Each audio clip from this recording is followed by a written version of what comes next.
કોંગ્રેસ સમિતિ દ્વારા આજ રોજ મોડાસા ખાતે ટાઉન હોલથી નવા બસ સ્ટેશન સુધી વોટ ચોર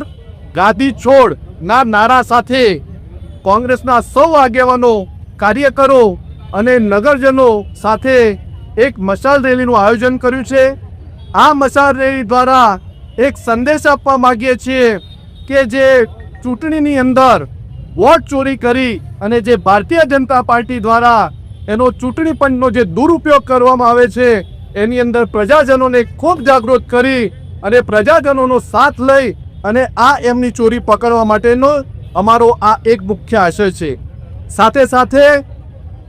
લોકસભાના વિરોધ પક્ષના નેતા અને યુવા નેતા આદરણીય રાહુલ ગાંધીજીએ જ્યારે આ વોટ ચોરી પકડી અને જે ઘણા સમયથી અભ્યાસ કર્યા બાદ જે વોટ ચોરીનો મુદ્દો